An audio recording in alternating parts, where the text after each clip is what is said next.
Thanks, Rafa, for the introduction. It's great to give a representation at Telesemana. It's always a pleasure to be here. And today it's a topic that I find very fascinating, which is asking whether Open RAN is more energy efficient than traditional RAN. And it's a question that a lot of people will give you an answer in the positive or the negative. And unfortunately, or fortunately, depending on your view, I'm not going to give you either. I'm not going to tell you one is best than the other. But I think it's a really important question to ask. It's a tricky question. But it's a very important question to ask, both because energy efficiency is becoming more important, but also because it's a way also to save money, and also it's really an important element as you assess whether you want to use Open RAN or not, or if you want to support it if you are a vendor. So it is a tricky question. So let's just look at the sort of the initial sub questions here. So first of all, what do we compare Open RAN to? And here we compare it to the traditional RAN, but not to the old RAN. So sometimes when people compare Open RAN to what you already have in your network, the answer probably is that it is going to be more energy efficient because it uses newer equipment. So what we want to do here is to compare apples and apples. So it's going to be, we compare Open RAN to a traditional RAN that you deploy today.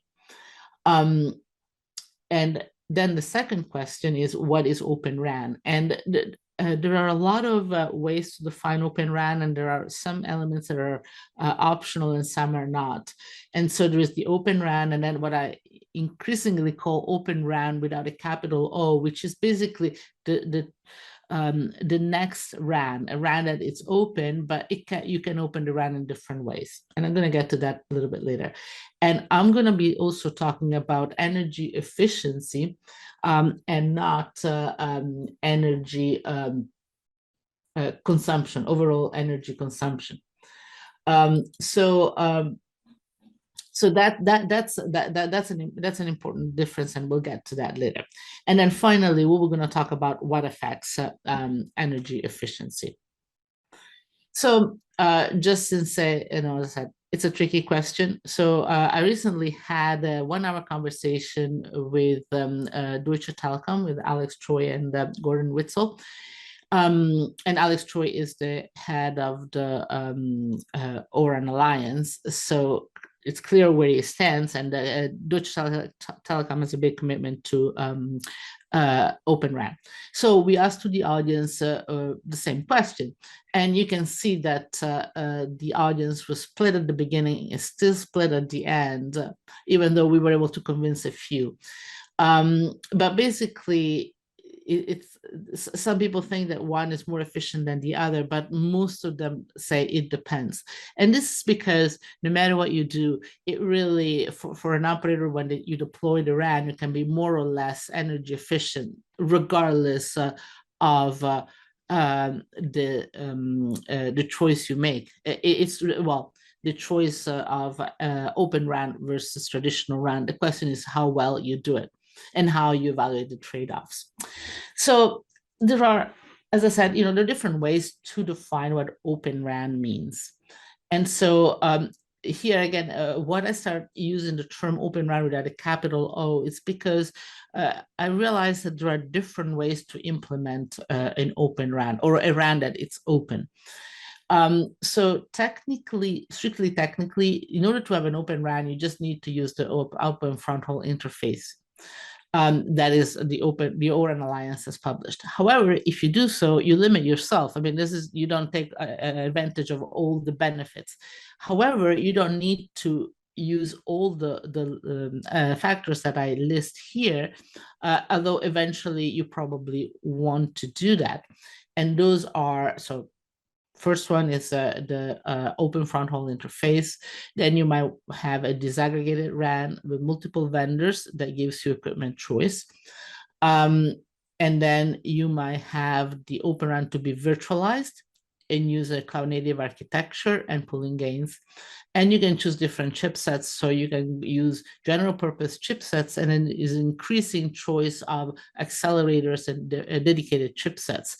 And they have an impact not only on performance, but also on energy efficiency. And then finally, the RIC and SMO, it allows you to optimize traffic and network orchestration. Now, all of these factors determine energy efficiency. So they're all important for Open RAN. And at the same time, Open RAN might benefit or suffer from these factors. So they can be pluses or minuses. So for instance, if you use a general purpose chipset, you might have a higher energy consumption than if you use a dedicated chipset. So that could be a negative. However, you can choose a dedicated chipset, and then you might have a lower consumption. However, there are other things because other things to keep into account, because if you have a more centralized architecture, you have pooling gains, and pooling gains, they're easier to achieve on general purpose chipsets. So there are a lot of trade-offs here. So that's why it's hard to say go one way or the other if you want to have more energy efficiency.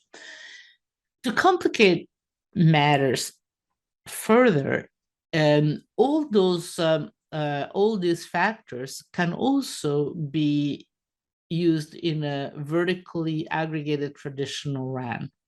So, for instance, you can have a single vendor RAN that uses open frontal interfaces, or that is a virtual RAN. So the cloud RAN that some vendors are proposing, it's a virtualized RAN. It uses a RIC, an SMO, so even though you might be using a traditional RAN with a single vendor, you might still be using all those factors, and hence you can benefit from the energy savings.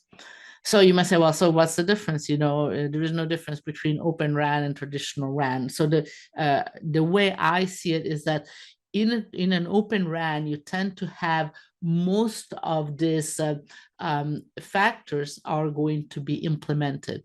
In a traditional RAN, you don't, although you might have some of them.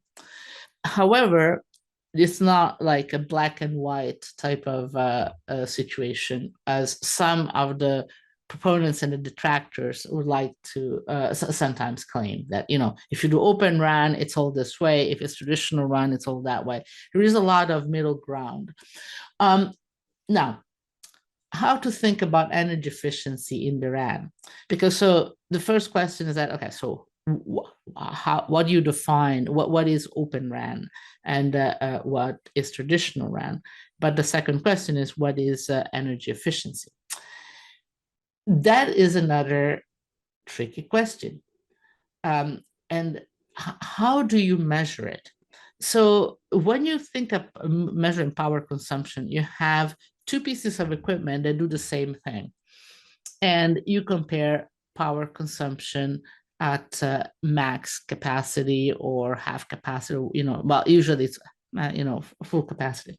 So it's relatively straightforward, because the two pieces of equipment, let's say that they come from two different vendors, perform the same function, have pretty much the same performance, or let's say that they have a comparable performance. And so it's easy to compare one to the other. Now, obviously, if you compare two pieces of equipment, one is 4G, one is 5G, then obviously the power consumption is different. But then again, it can be quantified in a relatively straightforward way. However, when you measure energy efficiency, you're really looking at a real network, and the energy efficiency, in part, depends on the efficiency, the power consumption of the equipment, but more importantly, it depends on the traffic load, how much area you're covering, what services you provide, how many users you have, what topology you have. And it's not just on peak use. So it's not one number. Well, eventually you might say, my network has that kind of energy efficiency for the overall network at on this date. Okay. But that's going to change as time changes. And if you look across different sites, you would have a different type of energy efficiency, no matter what the metric is. Now, we already have, there is discussion of what are the right metrics. However, even if we agreed on the metric, it's really difficult to, well, you cannot measure it in a sort of lab, in the lab, and in a completely, in a way that does not take into account the way the network operates in the real world. Now, obviously in a lab, there's a lot of things that you can do in the lab. So in the lab, you can test different scenarios. You can see what happened if, and you can optimize energy efficiency. So clearly, I'm not saying that this is not important, but in order to really measure the efficiency, you have to be out there. And this is important, as you will see later, in terms of choosing between Open RAN and traditional RAN. So there is this huge variability, and this is actually quite important because you might have a situation where some sites are more energy efficient than others, and this is because there's nothing bad about your network or your deployment. It's not that one site is better than the other, but because in some places it's easier to be efficient. So for instance, the sleep modes are a big contributor to that. And so if you can use a lot of sleep, it's because your traffic distribution is such that allows you to do it. So if you have a peak hour, a peak time of 1 hour versus a peak time of 23 hours, clearly you can see that you can be you can save more energy on the in the site that you can sleep more. However, if you look at the consumption per bit, it might be that the site which is active for 23 hours is actually more efficient in terms of the per bit consumption. So again, you need to take all of this into account. And also, you deploy today, let's say you have a 5G site, there is little traffic because not too many people have a 5G handset, so it's going to be less efficient than it's going to be a few years from now when the utilization increases because there are more people with a 5G phone. And also automation and AI will lead us to have better ways to automate and to be more efficient. So this is one issue. The other issue is that there are different ways to measure it and to benchmark it. So that's going to be also creating that also creates a bit of an issue because one operator or one vendor might benchmark in a different way. Okay, so what makes a difference? So now that I've through all this sort of like you can say this, you can say that, and we cannot. This is all tricky and difficult to answer. Well, let's try to address this issue and see what are the trends here. So as I said, there is no clear winner, but there are different ways in which different architecture will address the issue of energy efficiency. So let's go in the middle first. No difference. So okay, so one thing that every vendor will probably tell you that their product is better than everybody else, and so Open RAN and the Open RAN community is going to say, well, we are better than everybody else, and traditional RAN is the same thing. At the bottom of it, however, all the vendors have access to the same technology. So the equipment and the components are pretty much available both to traditional RAN and Open RAN. Does it mean that all RAN is, all vendors and all solutions are the same? Absolutely not. But it's not the difference between the two. So if you want to look, say, massive MIMO, for instance, well, different vendors will have different performance, but they're all using massive MIMO. So same here, both a traditional RAN vendor and an open RAN vendor has access to all the technology. So there is no sense, and the same applies to AI and automation. So there is a sense in which the core is the same. However, let's go to the traditional RAN first. Traditional RAN has some advantages, especially in the short term, because when you have a single vendor, you can optimize in a finer way. Both the way the network works and how you control traffic. And this is just something that, it clearly is an advantage now. The impact is going to decrease, but it might never go away entirely, because the more control you have, the more flexibility you have in the optimization. However, and also because you in a traditional RAN, typically you don't have to, but typically this is the case. You use a distributed architecture, and that means that the more distributed your network is, the less transport you need, because you don't need to have you need less transport because everything is processed at the edge, so there is no front haul, and that reduces the transport, the energy cost due to transport. However, you can have a distributed open RAN, and then that difference goes away. Now let's look at the open RAN advantages. Now here, the advantages are in the sort of in the long term. Now, the more choice you have among vendors, the more you can choose a solution that is energy efficient for your specific scenarios. So, again, there's going to be a lot of difference among vendors, and some vendors are going to be more power efficient than others in general. However, it's also the case that if you have vendor A and vendor B, vendor A might be more energy efficient in scenario one, and vendor B might be more energy efficient in scenario B. So your ability to choose between those two vendors means that overall, across all your network, you might be able to be more energy efficient because you pick the right vendor for the right scenario that you have, which you cannot do if you have a single vendor.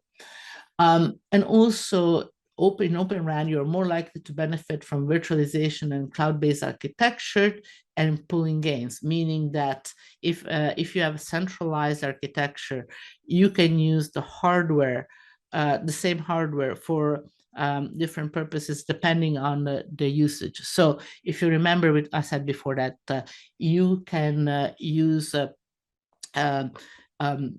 you can use different well, your energy efficiency depends on usage. Now, if instead of having hardware that's specifically dedicated to a function, but you can distribute it, you can keep all the relevant hardware active and support different functions at different times. So you can gain in efficiency, and you still can have in sleep mode the parts, the cores and the parts of the network that you don't use. So that is an advantage that Open has. However, you can have a traditional RAN that is virtualized, and it can actually have similar benefits. Overall, however, the Open RAN ecosystem is going to be more competitive because more vendors are going to be competing with each other, and they're competing with each other in each network. So you cannot say, well, I have that operator, I can relax. There's much more ongoing competition, and what that might lead is to a more innovative ecosystem. And what that does in turn is to promote more aggressive or effective energy efficiency. So let me conclude here and to see, what are we getting out of here? Because so here we have, some there's no difference, there's some advantages, disadvantages. So what should you go? So overall, my take is that Open RAN creates an opportunity for higher end energy efficiency. And this is because of the flexibility and choice. So with Open RAN, you have more choices, and so you have more of a scope to be efficient. However, you can use it to your advantage or to your disadvantage, because anytime you have flexibility, you can use your flexibility in a good way, in a positive way, or to your disadvantage. So there is a potential, but not an assured result. And this is something that I talked during the conversation I have, which is available online with Deutsche Telekom. However, greenfield operators are also the earliest beneficiaries because they don't have a legacy network to deal with. So no matter what you do, if you have an Open RAN network, you still have to deal with the legacy infrastructure, and that one is not going to have, it's going to be on a separate energy efficiency kind of mode. And then finally, operators need to assess the benefits in the long term. So in the short term, as I mentioned before, traditional RAN might be more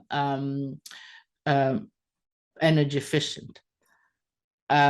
However, in the long term, the traditional RAN might also benefit from the increased innovation that Open RAN brings. I think there is a typo here in my presentation, because so what I mean is that in the short term, Open RAN might be at a disadvantage or no advantage, because we are still trying to figure out how to optimize across vendors.